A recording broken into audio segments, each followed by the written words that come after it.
अस्सलाम वालेकुम एवरीवन। उम्मीद है कि सब ठीक ठाक होंगे, बहुत खुश होंगे, बहुत मज़े में होंगे। Welcome back to my YouTube channel and welcome back to another video. So vlog start हो रहा है। रात से मैं खाने शाने से फ्री हो गई थी और बस मैं यहाँ पर तैयारी कर रही थी क्योंकि नेक्स्ट डे हमें अर्ली मॉर्निंग चेराट के लिए निकलना था। तो बस आई थॉट कि मैं अपने और हादी के कपड़े एटलीस्ट रात में ही आयरन वगैरह करके रख लूँ क्योंकि मॉर्निंग में बहुत अफरा तफरी होगी और लाइट का भी कोई भरोसा नहीं होता कि कभी लाइट होती है कभी नहीं होती है। पंजाब का तो I have no idea but KPK में तो बहुत ज़्यादा लोड शेडिंग हो रही है, बहुत ज़्यादा। तो बस फिर टाइमली काम बंदा अपने कर लेना तो वो सही रह जाता है। हमारा एक दिन का टूर था तो बस हादी के भी कपड़े मैंने रेडी कर दिए थे और साथ में मैंने बैग भी पैक कर लिया था। उसके मैंने थोड़े से मोटे कपड़े भी रख लिए थे क्योंकि ये व्लॉग भी 1 महीना पुराना है। 16 अप्रैल को मैंने ये व्लॉग शूट किया था और बस फिर मैं बहुत सारी रीजंस थी जिसकी वजह से मैं अपलोड नहीं कर सकी। तो मुझे था कि टॉप पे ठंड ना हो तो इसी वजह से मैंने उसकी स्वेट शर्ट्स भी साथ में रख ली थी। और बच्चों के तो जितने कपड़े हों वो कम होते हैं, ऑल्दो के 1 डे टूर था। और साथ में जो स्नैक्स वगैरह लेके जाने थे उसकी भी मैंने रात में ही तैयारी करके रख ली थी। चिकन भी मैंने रेडी कर लिया था और जो साथ में सॉसेस वगैरह थी वो भी मैंने मतलब हर चीज़ वेजिटेबल्स काट के सॉस रेडी करके सब कुछ प्रिपेयर करके मैंने रख लिया था। और मैं ना बहुत टाइम के बाद व्लॉग शूट कर रही थी और अभी भी लाइक मैं 3 मंथ्स के बाद वॉइस ओवर कर रही हूँ। मुझे समझ नहीं आ रही है कि मैंने वॉइस ओवर कैसे करना है और अभी मुझे ये टेंशन पड़ी हुई है कि मैंने वीडियो कैसे अपलोड करनी है। जब से मैंने यूट्यूब स्टार्ट किया है मेरा ख्याल है कि ये मेरा सबसे लंबा गैप है जो मैंने इतना अरसा यूट्यूब को बिल्कुल टच ही नहीं किया। और बहुत सारे लोगों के मैसेजेस आ रहे थे, इवन के बहुत सारे लोगों ने मुझे कॉल्स भी की हैं कि आप वीडियोस क्यों नहीं अपलोड कर रही हैं और जैसे ही आपका चैनल मोनेटाइज हुआ है आप एकदम से गायब हो गई हैं, क्या हुआ है, क्या रीज़न्स हैं। और वीडियोस ना अपलोड करने की ना मल्टीपल रीज़न्स थी। पहले मैंने सोचा कि मैं ये व्लॉग अपलोड करूं या ना करूं, फिर आई थॉट कि चलो आप लोगों के लिए मैंने शूट किया था तो मैं शेयर कर देती हूँ।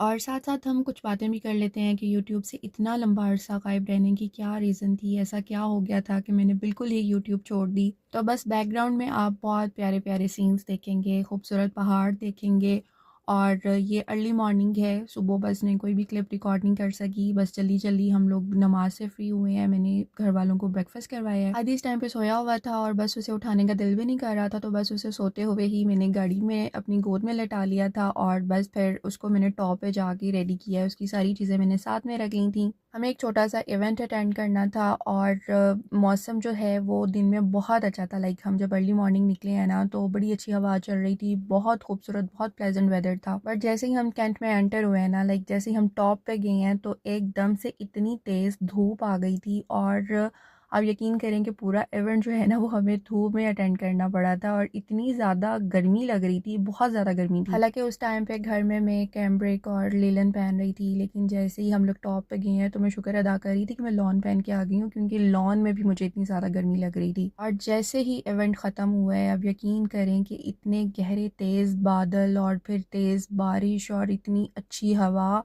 कि लाइक मज़ा आ गया कि वाकई चलो पहाड़ों पे आने वाला जो काम था ना वो मकसद पूरा हो गया। रास्ता बहुत खूबसूरत था इसलिए मैंने बहुत ज़्यादा क्लिप्स रिकॉर्ड कर लिए, लेकिन कैमरा जो है वो रियल ब्यूटी को कभी भी कैप्चर नहीं करता, वो सही से उसको जस्टिफाई नहीं कर पाता। सो बैकग्राउंड में आप चेराट के खूबसूरत पहाड़ देखेंगे और साथ साथ हम अपनी बात भी कंटिन्यू करते हैं कि मैं यूट्यूब से क्यों गायब थी। और बहुत ज़्यादा लोग कंसर्न थे। पहले मैंने सोचा कि क्या ही अपलोड करना है इसे, लेकिन फिर जब बहुत सारे लोग पूछ रहे थे तो मैंने सोचा कि चलो बता ही देते हैं।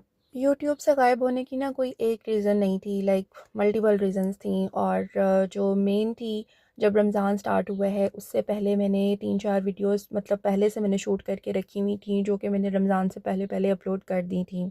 उसके बाद ये हुआ कि मेरा सेमेस्टर हो गया स्टार्ट और जैसे सेमेस्टर स्टार्ट हुआ है ना तो वो इतना टफ़ स्केड्यूल था, इतना टफ़ स्केड्यूल था।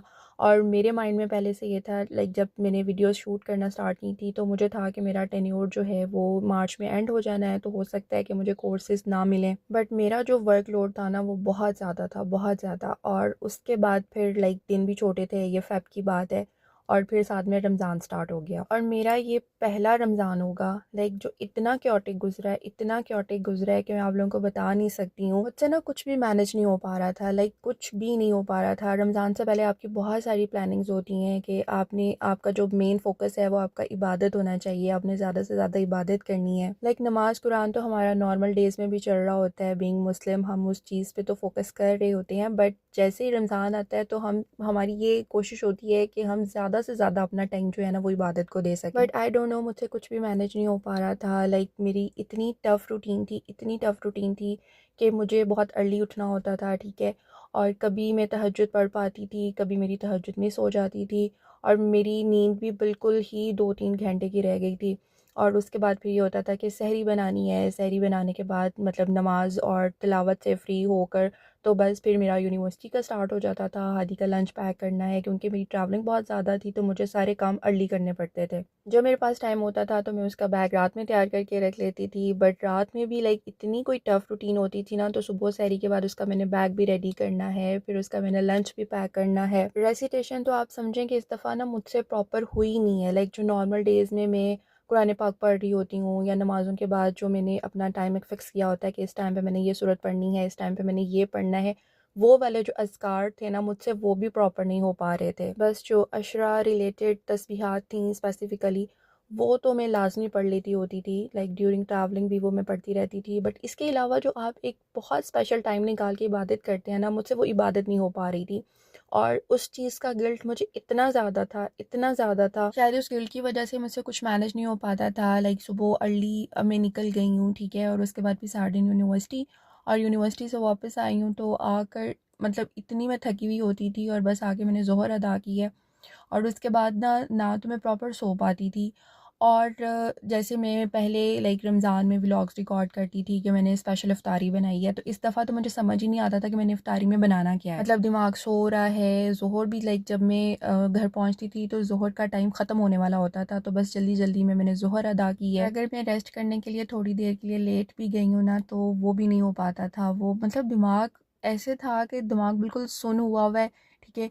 आंखें बंद होती थी लेकिन नींद नहीं आती थी, और पता नहीं क्यों उन दिनों में इतना शोर शराबा और पता नहीं क्या था सराउंडिंग में कि मैं बिल्कुल, मेरी समझ से बाहर है हर चीज़। और असर के बाद भी लाइक इतना थोड़ा टाइम होता था और सोचते सोचते टाइम गुजर जाता था कि मैंने इफ्तारी में क्या बनाना है। और अब यकीन करें कि पहले जो 7-8 रोज़े हैं ना, वो मैंने सिर्फ सालन रोटी में कहती थी कि बस मैं यही बना लूँ ना तो दैट्स एनफ। और इफ्तारी के बाद वैसे ही आपकी इतनी बस हुई भी होती है कि कुछ भी करने का दिल नहीं जा रहा होता, तो वो बस किचन समेटना और उसके बाद नमाज़ पढ़नी है, और बस फिर मतलब इतनी सारी चीज़ें थीं। और फिर साथ में लेक्चर्स भी तैयार करने हैं, यूनिवर्सिटी के भी काम होते थे, और घर में भी लाइक एक छोटा बच्चा हो तो उसके भी बहुत सारे काम होते हैं। तो वो इस तरह से घर के कामों में और यूनिवर्सिटी में जो सारा रमज़ान मेरा गुजरा है ना, बहुत क्योटिक रमज़ान था, मुझे बिल्कुल भी समझ नहीं आई। और बस फिर जब सेकंड अशरा बिल्कुल एंड पे था ना, तो मैंने उस टाइम बहुत दुआ की अल्लाह मियाँ से। मैंने कहा अल्लाह पाक किसी तरीके से यूनिवर्सिटी ऑफ हो जाए ताकि मेरा जो आखिरी अशरा है ना, मैं उसमें प्रॉपर इबादत कर सकूँ। और अल्लाह ताला ने भी मेरी ये बात सुन ली, और मेरा ख्याल है कि 1 या 2 ताक रातें गुजरी थी और यूनिवर्सिटी ऑफ हो गई। लाइक स्प्रिंग ब्रेक आ गई, और उसके बाद फिर उन्होंने साथ में ईद की छुट्टियां कर दी, तो वो काफ़ी लंबी ब्रेक थी। बट उसमें भी ये हुआ कि जैसे ही यूनिवर्सिटी ऑफ हुई है ना, तो मैं हादी को पिक करने के लिए डे केयर गई हूँ, और इसे मैंने पिक किया ना, तो इसे ना हल्की हल्की खांसी हो रही थी, जो कि घर आते ही वो इतनी ज़्यादा बढ़ गई, इतनी ज़्यादा बढ़ गई कि रात में उसे बहुत तेज़ बुखार हो गया, हाई ग्रेड फ़ीवर है। अगले दिन भी बहुत तेज़ बुखार है। फिर उसको हम शाम में नेक्स्ट डे उसको डॉक्टर के पास लेके गए। फिर उसको कुछ देर उन्होंने हॉस्पिटल में रखा, उसको ड्रिप्स लग रही हैं, और वो सारा सीन जो था ना, तो वो जो अशरा था ना, जो मुझे लग रहा था कि ये घर में मैं सुकून से गुजारूंगी, वो खादी की बीमारी में गुजर गया। पता नहीं क्या चीज़ है। लाइक जब से कोविड गया है ना, मतलब मुझे ये फ़ील होता है कि जब से कोविड आया है और उसके बाद से जो नॉर्मल सीजनल फ़ीवर भी है ना, वो इतना ज़्यादा मतलब वो बंदे को बिल्कुल ही तोड़ के रख देता है। वायरल्स भी लाइक अब 3-3 हफ़्ते तो वायरल्स भी ठीक नहीं होते हैं। तो बस हादी की भी इतनी बुरी कंडीशन हो गई उसको, हालांकि ऐसी वाली खांसी कभी नहीं हुई है इन 3 सालों में, लेकिन उसको तो बहुत ज़्यादा कफ आ रही थी, और फिर उसको बुखार भी लाइक बार बार उसे बुखार हो रहा था। तो बस ये पूरा वीक जो था ना, वो हादी की बीमारी में गुजर गया। और उसके बाद फिर 28 को हमने पंजाब जाना था, 28 रमज़ान को। और जैसे ही हम लोग पेशावर से निकले हैं, तो बस मेरी तबीयत जो थी ना वो ख़राब होना शुरू हो गई। और मुझे इतना मतलब वो जिस तरह से होता है ना, आंखों में से पानी निकल रहा है और आपको वो वाली फीलिंग आ रही है कि बस आपको फ्लू स्टार्ट होने वाला है, फ्लू स्टार्ट होने वाला है, बस वो वाला मेरा सीन शुरू हो गया था। अब हम कलर का हार पहुंचे हैं ना, तो वहाँ पर मैंने एक क्लिप रिकॉर्ड भी किया, और मेरे हस्बैंड मुझे कह रहे थे कि तुमने व्लॉग नहीं शूट करना था। तो मतलब मेरा ये प्लान था कि हादी बेहतर हो जाएगा इंशाल्लाह जल्दी, तो उसके बाद फिर मैं चलो रमज़ान में कोई व्लॉग रिकॉर्ड नहीं कर सकी हूँ, तो मैं ईद का एक व्लॉग लाजमी बनाऊँगी। बट जैसे ही हम लोग निकले हैं तो मेरी तबीयत ख़राब होना शुरू हो गई, और फिर हम जब फैसलाबाद पहुँचे हैं तो मतलब रात को मुझे भी अच्छी खासी मेरी तबीयत ख़राब हो चुकी थी, और हादी की भी मतलब साथ चल रही थी, क्योंकि इस दफ़ा उसको तो मतलब उसको कभी वॉमिटिंग्स नहीं हुई हैं, तो इस दफ़ा तो उसको वो जैसे ही खांसी आती थी और साथ ही वो वॉमिट कर देता था। खैर हम 29 को घर पहुँचे हैं, और उसके बाद बस ऐसे ही मेरी तबीयत थी, और फिर हमारी 30th अफ्तारी जो थी वो बाहर थी, मेरे हस्बैंड की फूफो की तरफ। हम उधर गए हैं, और उधर मुझे लग रहा था कि बस अब मेरी ना बिल्कुल बस हो चुकी है, और वो जैसे ही हम घर आए हैं ना तो मुझे भी हाई ग्रेड फ़ीवर, ठीक है, चांद रात मेरी बहुत तेज़ बुखार में गुजरी, और फिर साथ में साइनसाइटिस, मतलब मेरा पूरा फेस ऐसे जकड़ा हुआ था, ठीक है, मैं अपना फेस बिल्कुल मूव नहीं कर पाती थी, मेरी आंखों में से इतना पानी निकलता था, और मेरा जो फ्लू था ना वो निकला ही नहीं, वो मतलब मैं ऐसे, मेरा मुंह जकड़ा हुआ था, मैं अपना हेड मूव नहीं कर पाती थी, मैं सजदा नहीं कर पाती थी, मैं हल्का सा भी अपना हेड मूव करती थी ना मुझे इतनी पेन होती थी, मैं पिलो पे नहीं रख सकती थी, और अगर मैं पिलो पे रख लेती थी सर तो फिर मुझसे सर उठाया नहीं जाता था, मैं साइड नहीं चेंज कर पाती थी, मतलब मेरी इतनी बुरी कंडीशन हो गई थी। खैर ईद गुजरी है तो नेक्स्ट डे मैं मामा की तरफ गई हूँ, तबीयत मेरी वैसे ही बहुत ख़राब है। फिर नेक्स्ट डे अबू ने चेकअप करवाया तो मतलब वो मेरी मेडिकेशन चली है, एंटीबायोटिक्स पे मैं रही हूँ, लेकिन वे कि वो मेरा कोर्स कंप्लीट हो गया, बट मेरा जो सर था ना वो मूव कर ही नहीं मैं पा रही थी, इतना ज़्यादा मुझे हेडेक हो रहा था। फिर मामा ने मुझे 2-3 दिन सफ़ेदे के पत्तों की स्टीम दी है, उससे फिर मेरी जो तबीयत थी ना वो थोड़ी सी बेहतर होना शुरू हुई है, और वो कोई 5-6 दिन बीमारी काटने के बाद मैं वापस आई हूँ, और अब्बू मुझे यही कह रहे थे कि तुम लोग तो लगता है सिर्फ बीमारी काटने आए हो, कि मतलब बच्चा भी बीमार है, और फिर उसके बाद मैं भी ईद पे बीमार हो गई, और बस वो ईद वाला पूरा वीक गुजारने के बाद जब हम पेशावर वापस आए हैं तो फिर जाहिर सी बात है कि रमज़ान गुजरा था, और फिर आपको अपनी रूटीन में वापस आना होता है, तो रूटीन में वापस आते आते इतना टाइम लग जाता है, और फिर ऊपर से जब आपकी बीमारी अभी ताज़ा ताज़ा ख़त्म हुई होती है ना तो बहुत ज़्यादा वीकनेस होती है, और फिर उस वीकनेस में आपका कुछ भी करने का दिल नहीं चाह रहा होता, मतलब रूटीन के काम हो जाए ना तो वही बहुत बड़ी बात होती है। हालांकि जब हम ईद के बाद वापस आए हैं तो मेरी मदर इन लॉ भी साथ आई हुई थी, तो हम लोग तो हर वीकेंड पे बाहर निकले हुए होते थे, हमने काफ़ी ज़्यादा नौशहरा एक्सप्लोर किया है, इसके अलावा बहुत सारी जगह थी जो मैंने एक्सप्लोर की हैं, तो मेरे पास ना बहुत ज़्यादा कंटेंट था जो मैं शूट कर सकती थी, बट पता नहीं क्यों मेरा दिल ही नहीं कर रहा था, मतलब मैं चाह रही थी कि मैं ना स्क्रीन की तरफ देखूं भी नहीं, मैं इससे बिल्कुल भी कंज्यूम ना करूं, कैमरा तो खैर मतलब रिकॉर्डिंग तो बहुत दूर की बात है। अभी भी ये जो चेराट वाला व्लॉग बन गया था ना, ये टोटली इसका क्रेडिट भी मैं अपनी मदर इन लॉ को ही देती हूँ, क्योंकि वो इतने प्यारे प्यारे सीन्स थे, इतने खूबसूरत मनाजिर थे कि वो मुझे बार बार कह रही थी कि ये भी रिकॉर्ड कर लो, ये भी रिकॉर्ड कर लो, तो बस फिर ये मैंने ना उनकी वजह से ये सारा मैंने शूट कर लिया, अदरवाइज़ मुझे तो मतलब यकीन था कि मेरा व्लॉग नहीं बनना, क्योंकि रात में जो मैंने बस 2-3 क्लिप्स बनाए थे ना वो भी बहुत बेदिली से बनाए थे, और जब आपका कोई भी काम करने का दिल नहीं चाह रहा होता ना तो आप उसे फोर्सफुली नहीं कर सकते हैं। एक तो ये रीज़न थी, जो कि मेन रीज़न ही यही थी मेरी यूट्यूब से गायब होने की, और दूसरा ये था कि लाइक जो मेरा जनवरी गुजरा था ना वो भी बहुत ज़्यादा एग्जॉस्टेड था, उसमें इतना वर्कलोड था कि लाइक फाइनल एग्ज़ाम्स हो रहे थे, और उसके बाद फिर एक डेडलाइन थी, रिज़ल्ट देना था, और साथ साथ फिर मैं बहुत ज़्यादा कंटेंट बना रही थी, क्योंकि मुझे था कि मेरा बहुत ज़्यादा वॉच टाइम कट रहा है, तो मुझे जो है ना वो एज़ सुन एज़ पॉसिबल अपना चैनल मोनेटाइज़ करवाना है, और बस फिर एक्स्ट्रा वर्कलोड के साथ जब आप एक चैनल को भी लेकर चल रहे हैं और एक रेस में लगे हुए हैं कि बस इसको मैंने विन करना ही करना है, और फिर जब मेरा चैनल मोनेटाइज हो गया तो वो जो एक दिमाग पे इतना ज़्यादा जो लोड सवार था ना, बस उसको मैंने उतार फेंका, और मुझे थोड़ी सी रिलैक्सेशन भी चाहिए थी, एक ब्रेक चाहिए था, क्योंकि पहले जो टेंशन हो रही थी ना कि अगर मैंने वीडियो अपलोड ना की तो मेरा मज़ीद जो है वो वॉच टाइम कट जाएगा, क्योंकि बहुत ज़्यादा लाइक मैंने 2024 में चैनल स्टार्ट किया था तो एक पूरे साल का मेरा वॉच टाइम कट चुका था, और आप देखेंगे आपने इतनी एफर्ट की और उसके बाद फिर आपको ये रिजल्ट मिले। ऑल्दो कि कुछ लोगों ने बहुत नेगेटिव कमेंट्स किए जैसे ही उन्हें पता चला कि भी मेरा चैनल मोनेटाइज हो गया है, तो वो मैं एक अलग वीडियो में डिस्कस करूँगी, क्योंकि तब से मुझे बहुत ज़्यादा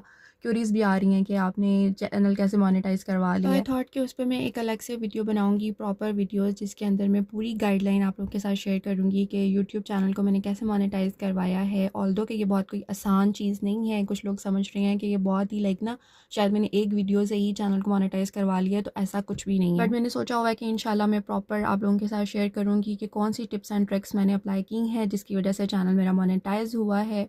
क्योंकि बहुत सारे लोग मुझसे पूछते हैं, तो अगर मेरी वजह से किसी की हेल्प हो सके तो हो सकता है कि इस नेकी का थोड़ा सा सवाब मुझे भी मिल जाए। अभी चूँकि वीडियो बहुत लंबी हो रही है, आई होप कि आप लोगों ने बैकग्राउंड सीनरी को बहुत एंजॉय किया होगा, और अगर आपको वीडियो में कुछ भी अच्छा लगा हो तो इसे लाइक ज़रूर कीजिएगा। That's all from me for today. Thank you so much for watching. Take care of yourself and अल्लाह हाफ़िज़।